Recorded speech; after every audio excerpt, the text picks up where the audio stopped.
On March 27, 2025, President Donald J. Trump delivered what history may remember as a turning point in America's economic destiny. Standing firm at the podium, with the stars and stripes behind him, he didn't just give a press conference. He declared an economic war, not a war of bullets, but of borders, factories, and steel. A war for the soul of American industry. For decades, we've been robbed, plundered, and sold out, Trump began. Countries, friends, and enemies alike have been charging America massive tariffs, while we've let them get away with murder.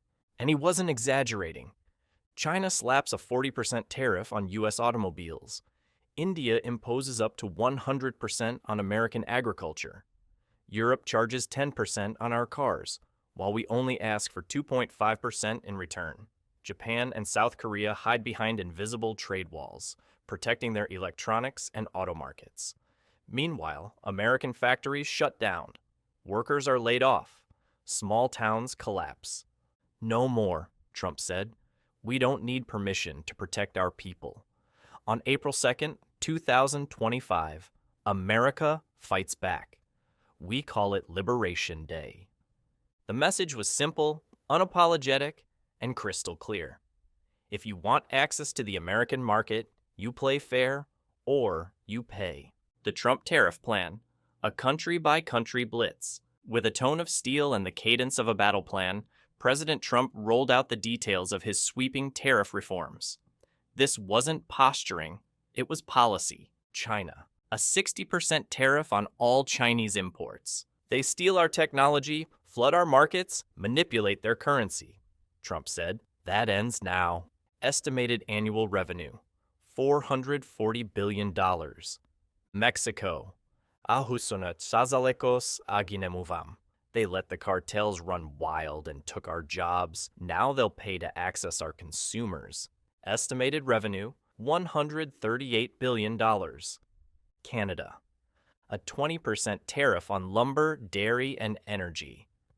Canada acts like our friend, but it's been quietly protecting its markets and dumping on ours. Projected income, $77 billion.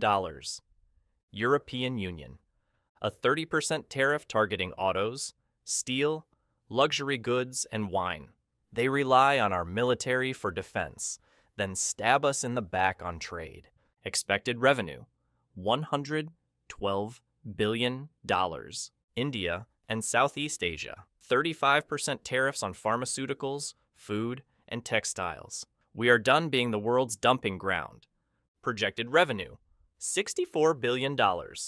Japan and South Korea, 25% on electronics and vehicles. Free trade doesn't mean free rides. We'll be fair when they are. Estimated income, $80 billion. All told, the tariffs are expected to generate over $900 billion annually. And Trump made it clear what he planned to do with that money. This revenue will rebuild American manufacturing, modernize our infrastructure, and cut taxes for working families. It's your money. It's time it worked for you. Why the panic? Because it's working.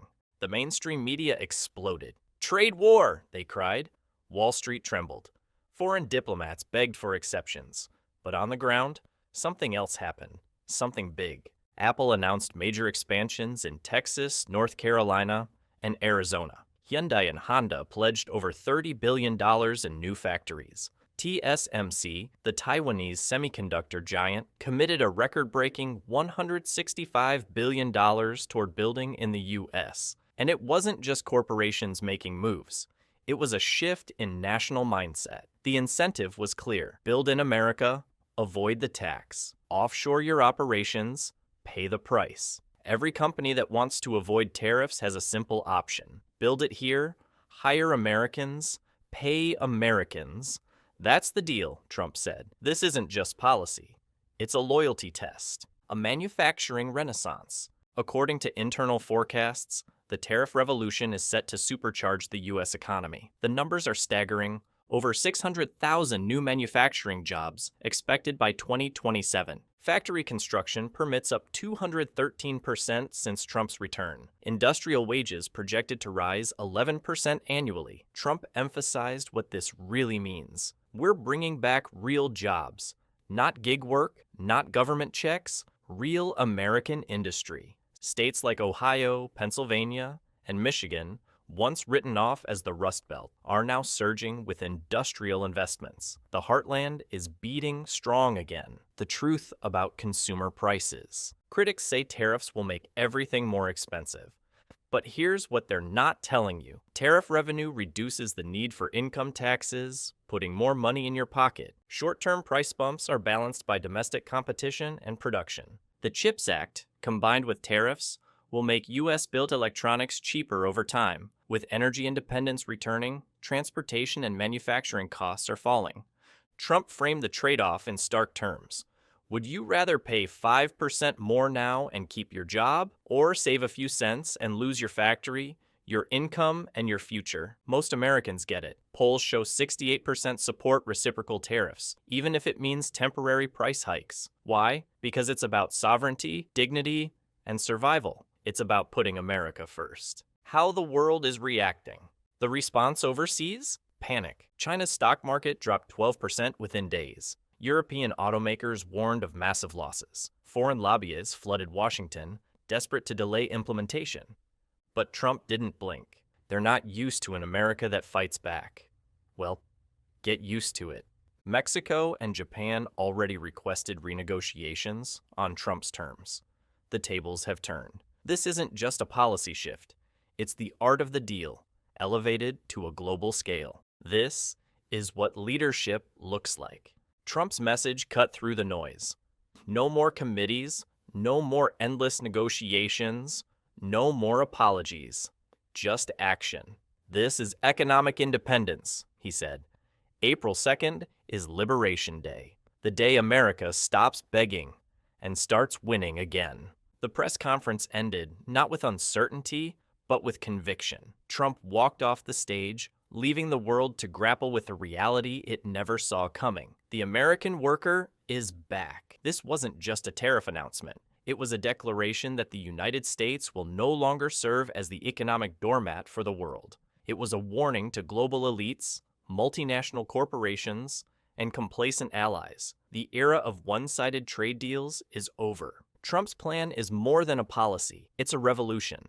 A full-scale economic offensive that revives industry, restores pride, and reclaims control. For the first time in decades, the U.S. is leveraging its biggest asset, its market, as a weapon of renewal. And now, the choice lies with the American people. Do we stand with a leader who demands fairness for our workers, our businesses, and our future? Or do we go back to the failed globalist playbook that hollowed out our towns and sold out our strength? Liberation Day is here. The world has been warned, and America is ready to rise again.